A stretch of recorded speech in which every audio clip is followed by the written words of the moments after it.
अल्हम्दुलिल्लाह नहमदुहु व नस्तईनुहु व नस्तगफिरुहु व नु'मिनु बिही व नतवक्कलु अलैहि व नऊज़ु बिल्लाहि मिन शुरूरि अनफुसिना व मिन सय्यिआति अअमालिना मन यहदिहिल्लाहु फला मुज़िल्ल लहु व मन युज़लिल्हु फला हादिय लहु वअशहदु अन ला इलाहा इल्लल्लाहु वहदहु ला शरीक लहु वअशहदु अन्न सय्यिदना व सनदना व शफीअना व हबीबना व इमामना व क़ुदवतना व मौलाना मुहम्मदन अब्दुहु व रसूलुहु सल्लल्लाहु तआला अलैहि व अला आलिहि व सहबिहि वबारक वसल्लम तस्लीमन कसीरन कसीरा अम्मा बअद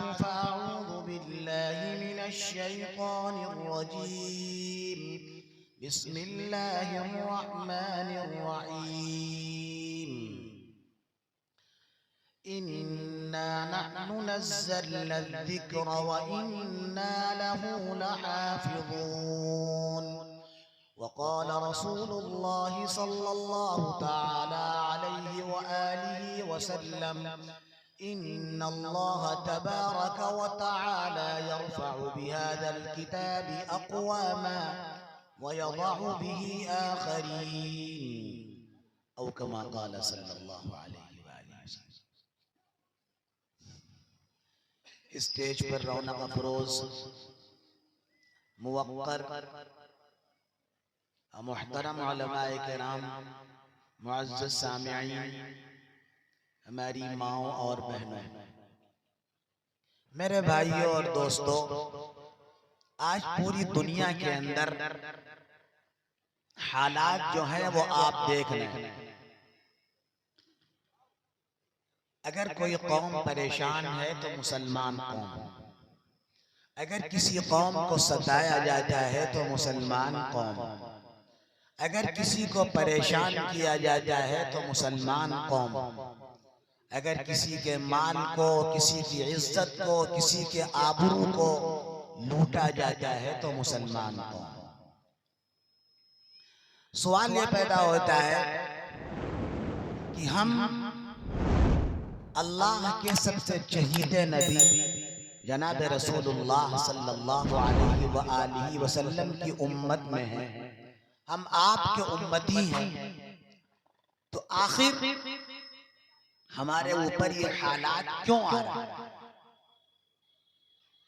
ये एक सवाल पैदा होता है।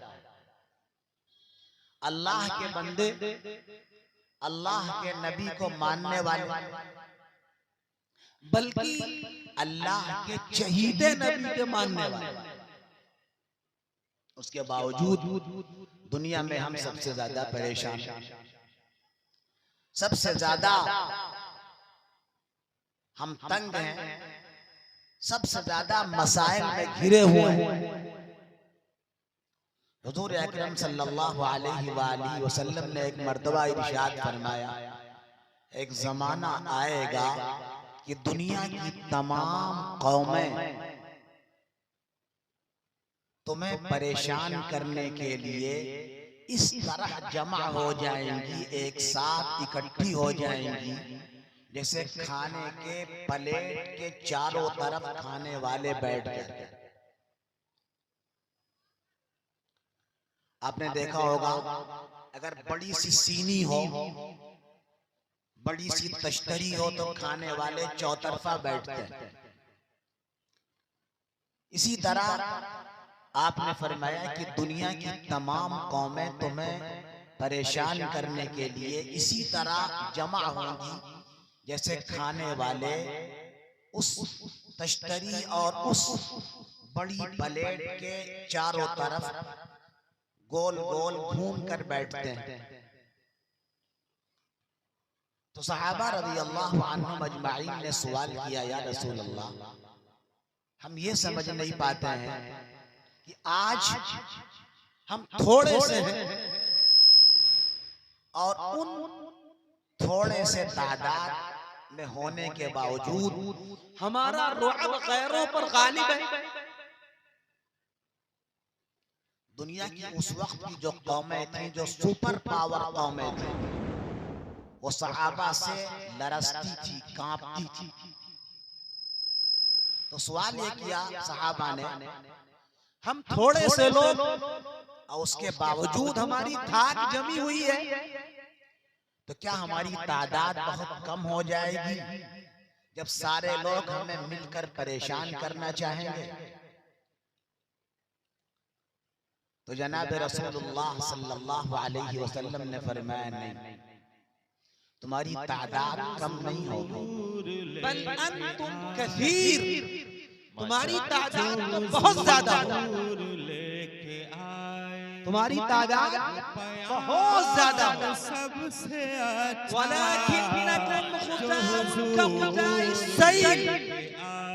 लेकिन तुम्हारी तादाद की हैसियत ऐसी होगी जैसे समुंदर का झाग। समुंदर में मौजें जब टकराती हैं किनारे से तो झाग पैदा होती है। उस झाग की कोई हैसियत है? एक थपेड़ा पानी का आता है और सारे झाग को उड़ा ले जाता है। आका ने फरमाया, तुम्हारी तादाद तो बहुत ज्यादा होगी, मगर तुम्हारी हैसियत ऐसी होगी जैसे समुंदर का झाग। इस तरह झाग की कोई हैसियत नहीं होती, पानी का बुलबुला उसकी कोई हैसियत नहीं होती, यही हाल तुम्हारा भी होगा। वला यंज़अन्नल्लाहु मिन सुदूरि अदुव्विकुमुल महाबा, अल्लाह के हबीब ने फरमाया, आज तुम्हारा रुअब तुम्हारे दुश्मनों के दिलों के अंदर बैठा हुआ, वो जमाना होगा तुम्हारी तादाद तो बहुत ज्यादा होगी, लेकिन उस तादाद के बावजूद लोगों के दिलों से तुम्हारा रुअब, तुम्हारा दबदबा निकल जाए और अल्लाह ताला तुम्हारे दिलों में बुज़दिली डाल देंगे, तुम बुज़दिल हो जाओगे, तुम्हारी हिम्मत टूटी हुई होगी। तो सहाबी ने पूछा, इसकी वजह क्या होगी? लोगों के दिलों से हमारा रुअब क्यों निकल जाएगा? हमारे अंदर बुज़दिली क्यों आएगी? हमारी हिम्मत क्यों टूट जाएगी? तो हुजूर अकरम सल्लल्लाहु अलैहि वसल्लम ने फरमाया, दो बातों की वजह से, हुब्बुद दुनिया व कराहियतुल लिल मौत, दुनिया की मोहब्बत और मौत से नफरत। आज आप गौर कीजिए कि क्या ये दोनों चीजें हमारे आपके अंदर नहीं है? आज हालात ये हैं कि दुनिया की मोहब्बत हमारे दिलों में इतनी ज्यादा बैठी हुई है कि हमारा ईमान हमको 5 वक्त की नमाज नहीं पढ़वा पाता, हमारा ईमान हमको सच्चाई के साथ कारोबार नहीं करवा पाता, हमारा ईमान हमको झूठ से नहीं बचा पाता, हमारा ईमान हमको वादा खिलाफी से नहीं बचा पाता, हमारा ईमान हमको बेहयाई से नहीं बचा पाता। दुनिया की मोहब्बत का हाल ये, दुनिया इतनी ज्यादा दिलों में बैठ गई, उसकी वजह से आज भाई भाई का दुश्मन, बाप बेटे का दुश्मन, चचा भतीजे का दुश्मन, माँ बेटी के दरमियान नफरत, सास बहू के दरमियान तोड़ और नफरत। क्यों?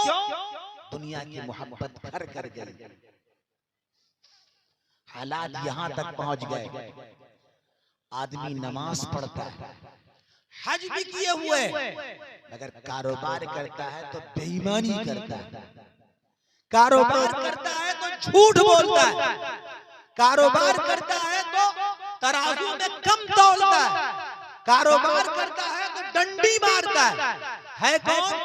मोहम्मद अरबी जनाब रसूलुल्लाह सल्लल्लाहु अलैहि वसल्लम का उम्मती है, अल्लाह का बंदा है, अल्लाह को मानने वाला। हालात यही सब हदीस शरीफ में आका ने फरमाया एक जमाना आएगा,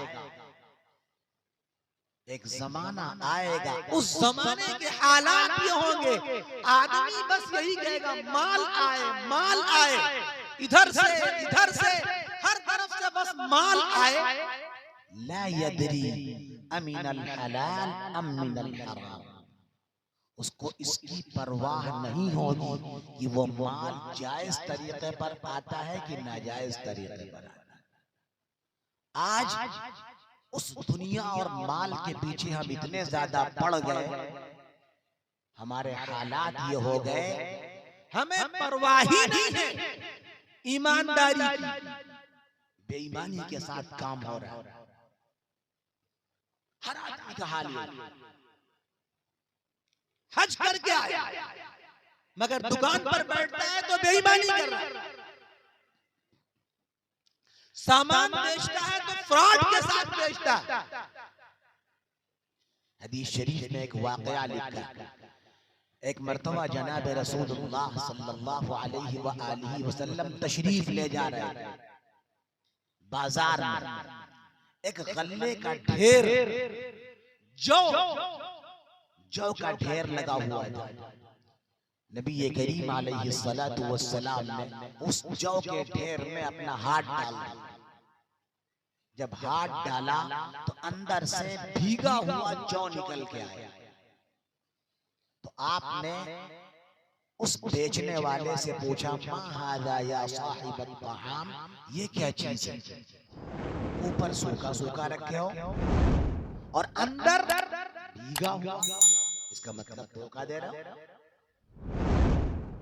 कारोबार कर रहे हो मगर फ्रॉड कर रहे हो। तो उसने कहा असाबतहुल मतरु या रसूल अल्लाह, बारिश आई, बारिश की वजह से हमारा ये जौ भीग गया। तो नबी करीम अलैहिस्सलातु वस्सलाम ने फरमाया अफला जअलतहु फौकहु, तुमने नीचे वाले को ऊपर क्यों नहीं कर दिया? ऊपर सूखा है, नीचे भीगा हुआ है, आदमी आता है तुम्हारे ऊपर के गल्ले को देखता है, हाथ लगाता है, उसको मालूम होता है कि गल्ला इसका फ्रेश है, खरीद ले, और तुमने उसको भीगा हुआ माल दे दिया। तो तुमने नीचे वाला ऊपर क्यों नहीं कर दिया? फिर आपने फरमाया मन खश्शना फलैसा मिन्ना, जो धोखा दे उससे हमारा कोई ताल्लुक नहीं। आज आप हजरात यहाँ तशरीफ फरमा है, बैठे हैं, अपने सीने पर हाथ रख के देखिए हम मुसलमानों की हालत क्या है। क्या यही वो मुसलमान थे जो 313 थे मगर 1000 की तादाद भी उनके सामने शिकस्त खा गई? क्या यही वो सहाबा थे इसी तरह काम करते थे जिसकी वजह से दुश्मनों के दिल में उनका रुआब बिठा हुआ था? कुरान तो कह रहा है वला तहिनु वला तहज़नु व अंतुमुल अअलौना इन कुंतुम मुमिनीन। ऐ लोगों, अगर तुम्हारे अंदर ईमान कामिल दर्जे का होगा, तुम्हारा ईमान मुकम्मल होगा,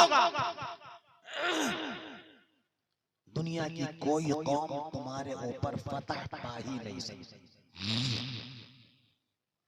तुम्हें कोई शिकस्त दे ही नहीं सकता, तुम्हें कोई हरा ही नहीं सकता, तुम्हें कोई तकलीफ पहुंचा ही नहीं सकता। तुम ही सबसे ऊपर रहोगे, सबसे बुलंद रहोगे, मगर कब? इन कुंतुम मुमिनीन, जब तुम वाकई मोमिन। मेरे भाइयों, इतने लोग बैठे, इसमें नौजवान भी, मैं आपसे एक बात पूछता हूं, आप ये बताइए, अभी चंद दिनों के बाद रमजान आएगा और रमजान में सारे लोग ज़ुहर, असर, मगरिब और इशा तो छोड़ दीजिए, फजर की नमाज में भी मस्जिदें भरी रहती। तो क्या जिस अल्लाह ने रमजान में नमाज फर्ज किया था, उस अल्लाह ने बकिया 11 महीनों में नमाज फर्ज नहीं किया। या जुमा, परसों जुमा आएगा, मस्जिद भर जाती है जुमा को, जगह नहीं मिलती, और हर मस्जिद भरी मिलती है। जाहिर है उसी महल्ले वाले आते हैं। जिस अल्लाह ने जुमा फर्ज किया, उसी अल्लाह ने फजर भी तो फर्ज किया, उसी अल्लाह ने ज़ुहर भी तो फर्ज की है, उसी अल्लाह ने असर मगरिब इशा भी तो फर्ज की है। क्या वजह है कि हफ्ते की एक नमाज हम पढ़ते हैं? क्या वजह है कि रमजान में तो मस्जिद जाते हैं और गैर रमजान में हमारा रिश्ता मस्जिदों से कटा हुआ है? आज हम रोना रोते हैं, शिकायत करते हैं कि गैर हमारी मस्जिदों पर कब्जा कर। आप बताइए, जब अपनी मस्जिदों को हम खुद ही आबाद नहीं करेंगे तो उसमें गैर नहीं आएंगे तो कौन आएगा? आप बताइए। जिस घर में कोई रहने वाला नहीं होता उसमें भूत प्रेत रहते हैं। जिस अल्लाह के घर में नमाज पढ़ने वाले इंसान नहीं आते उसमें गैर आएंगे जाहिर से। आज मेरे भाई हालात ये नौजवान तबका बैठा हुआ, मैं इनसे पूछता हूं, गैर कौमों को आप देखिए, गैर कौमों ने अपनी पहचान कभी नहीं छोड़ी। आप सिखों को देखिए, उनके सर के ऊपर पगड़ी, उनके चेहरे पर दाढ़ी, जवान बच्चा उनका, पगड़ी और दाढ़ी उनकी पहचान है ना। गैर हमारे बिरादरान वतन, उनके हाथ में ये धागा, ये उनकी पहचान, हमारी आपकी पहचान क्या? मैं जवानों से पूछता हूं, हमारी आपकी पहचान क्या? क्या आप अगर खड़े हो जाएं गैरों के साथ तो कोई मुसलमान कहेगा आपको? क्या पहचान आपकी? सिख वो अपनी दाढ़ी नहीं छोड़ सकते, वो अपनी पगड़ी नहीं छोड़ सकते। गैर कौमें वो अपने धागे नहीं छोड़ सकते, मगर हम और आप दाढ़ी जो हमारा मजहबी शिआर है, और दाढ़ी रखाना वाजिब है, दाढ़ी छिलाना हराम है। हदीस शरीफ में क़स्सुश शवारिब व आफ़ुल लुहा, मोछों को पस्त करो, दाढ़ी बढ़ाओ, हमारे आका ने फरमाया। आप ये बताइए, मैं नौजवानों से पूछता हूं, आज कितने हमारे नौजवान जिनके चेहरे पर दाढ़ियां हैं? क्यों दाढ़ियां नहीं? दावा है कि अल्लाह से, अल्लाह के नबी से मोहब्बत। नबी का चेहरा क्या था? नबी करीम अलैहिस्सलातु वस्सलाम के चेहरे मुबारक पर हमेशा दाढ़ी रही।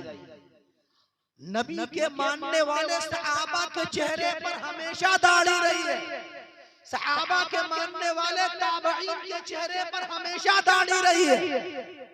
ताबईन के मानने वाले तबअ ताबईन के चेहरे पर हमेशा दाढ़ी रही है। उलमाए किराम के चेहरे पर हमेशा दाढ़ी रही। मस्जिद में नमाज पढ़ने वाले इमामों के चेहरे पर हमेशा दाढ़ी रही। आपके चेहरे पर दाढ़ी क्यों नहीं? आप बताइए। यही हमारा ईमान।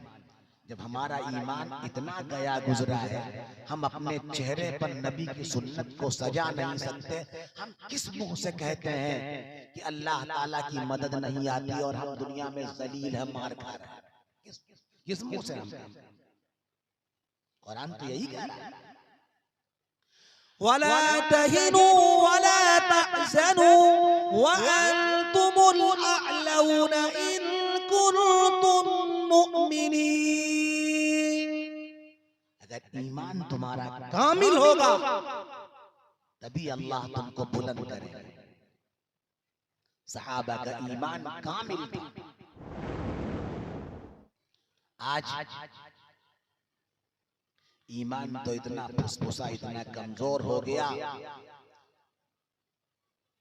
ये तो मर्दों का हाल, हमारी बहन बेटियों का हाल तो और बुरा है। अल्लाह मुआफ फरमाए। अब तो हालात ये हो गए,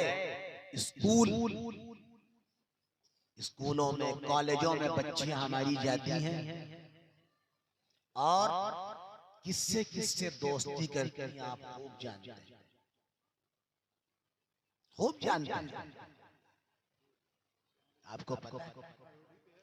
और मालूम ये होता है कि वो दोस्ती करते करते अपना ईमान छोड़ बैठती हैं, गैरों के साथ चली गई, कोर्ट मैरिज कर ली। बाप मुसलमान, दादा मुसलमान, खानदान मुसलमान, घराना मुसलमान, मगर हो क्या रहा है? दुनिया की लालच या इश्क और मोहब्बत के चक्कर में अपना ईमान छोड़कर गैरों के साथ चली। इस्लाम के नाम पर कलंक लगा दिया। ये सारे हालात हो रहे हैं। आज के जमाने में ये मदरसे, ये मकातिब, यही वो चीजें हैं जो आपके ईमान को बचाए हुए हैं। मस्जिद और मदरसे दोनों जुड़े हुए हैं। अगर मदरसों में कुरान पढ़ाया जाता है तो मस्जिद में कुरान सुनाया जाता है। अगर मस्जिद में कुरान का तर्जमा पढ़ाया जाता है, अगर मदरसे में कुरान का तर्जमा पढ़ाया जाता है तो मस्जिद में कुरान का तर्जमा बयान करके सुनाया जाता है। मस्जिद मदरसे अलग नहीं। ये मदरसे हैं जिनकी बरकतों से आपके चेहरे पर दाढ़ियां, ये मदरसे हैं जिनकी बरकतों से आपकी औरतों के सरों पर नकाब, आपकी औरतों के सरों पर दुपट्टे हैं, आपके बच्चे अल्लाह और अल्लाह का नबी का नाम जानते हैं। अगर ये मदरसे जिंदा नहीं रह गए, मेरे भाइयों, मेरे दोस्तों, हालात बड़े खराब।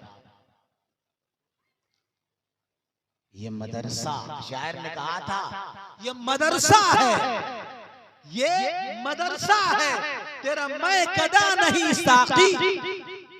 ये मदरसा है, तेरा मैं कदा नहीं साकी। यहाँ के खाक के जर्रों से इंसाफ, यहाँ से इंसानियत का दर्स दिया जाता है। मदरसा में कुरान, इंसानियत और मुआशरे के बिगाड़ को समझाया जाता है। किस तरह मुआशरा बिगड़, यही तमाम चीजें हो रही हैं। अगर आप चाहते हैं कि आप के चेहरे पर दाढ़ी आ रही है, आपके औरतों के चेहरे पर नकाब, आपकी औरतों के सरों के ऊपर दुपट्टे हो, मेरे भाइयों, मेरे दोस्तों, आपको इन मदरसों को आबाद करना होगा। आज कुरान की हिफाजत करने वाले यही मदरसे हैं। अल्लाह ने क्या फरमाया? इन्ना नहनु नज़्ज़लना ज़िक्र व इन्ना लहू लहाफ़िज़ून। इस कुरान को हम ही ने नाज़िल किया और हम ही इसकी हिफाजत करने वाले हैं। कुरान की हिफाजत कैसे हो रही है? नन्हे नन्हे छोटे छोटे मासूम बच्चों के सीनों में कुरान हो, उससे कुरान की हिफाजत होती है। उन बच्चों के सीनों में कुरान है। उन बच्चों ने उस्तादों के सामने बैठकर कुरान को याद किया। वो कुरान आज उन्हीं की बरकतों से महफूज है। और याद रखिएगा, दुनिया में अगर आपको इज्जत चाहिए, आपको बुलंदी चाहिए, आपको वक़ार चाहिए। इस कुरान से आपका रिश्ता मजबूत जुड़ना हो, नहीं जुड़ेगा तो याद रखिएगा आपको इज्जत नहीं मिलेगी, ज़लील हो जाएगा। इन्नल्लाह तबारक व तआला यरफ़उ बिहाज़ल किताबि अक़वामा व यदउ बिही आख़रीन। अल्लाह तबारक व तआला इसी किताब के जरिए लोगों को इज्जत देते हैं और इसी किताब को छोड़ने की वजह से लोगों को जलील कर देते हैं।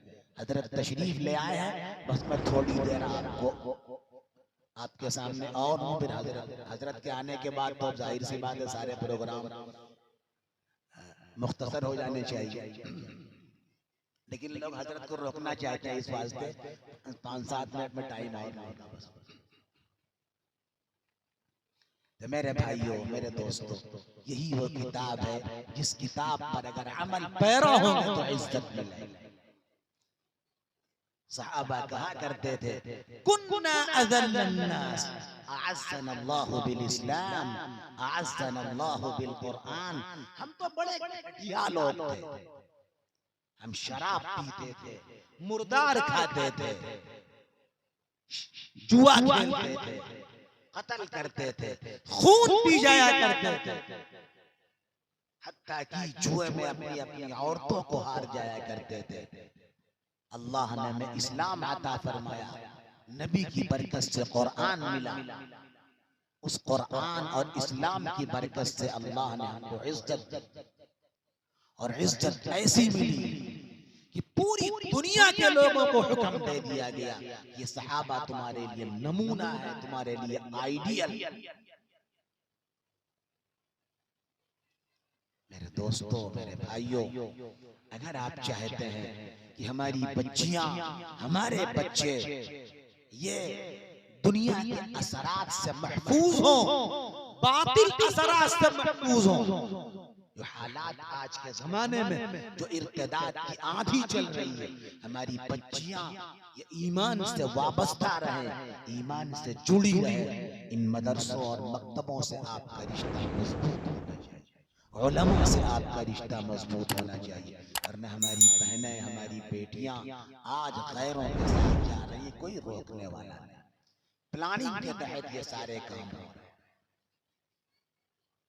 और हालात इतने बद से बदतर हो गए, अब तो बाकायदा अलल ऐलान कोर्ट में जाकर गैरों से वो शादियां कर लेती हैं, उनके ऊपर जो हया और शर्म की चादर थी वो तार तार कर देती हैं, बिल्कुल सबके सामने आकर बरमला इजहार करती हैं कि हमने ईमान छोड़ दिया और हमने अपने ईमान का सौदा कर लिया। हो रहा है सारा।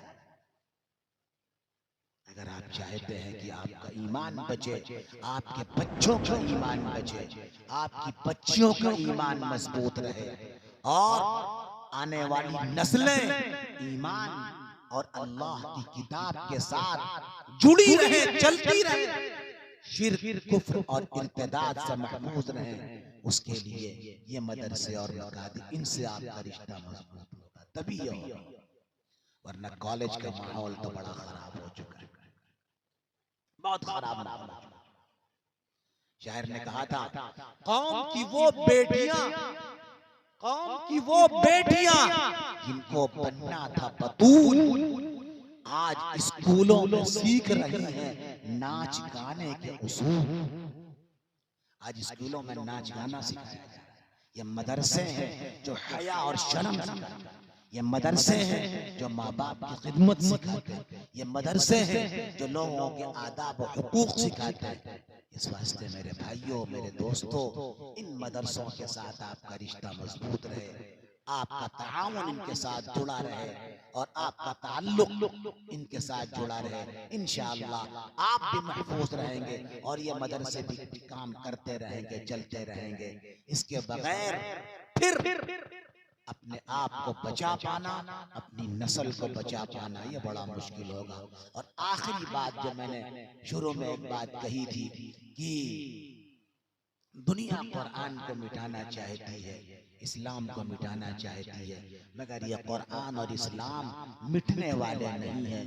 कुरान और इस्लाम तो हमेशा रहेंगे जब तक ये धरती, ये आसमान, ये जमीन, सारी चीजें कायम है। इंशाअल्लाह सुन्ना इंशाअल्लाह ये किताब सुन्नत, ये कुरान चलता रहेगा। अगर इस्लाम और कुरान की तालीमात खत्म हुई, क़यामत आ जाए।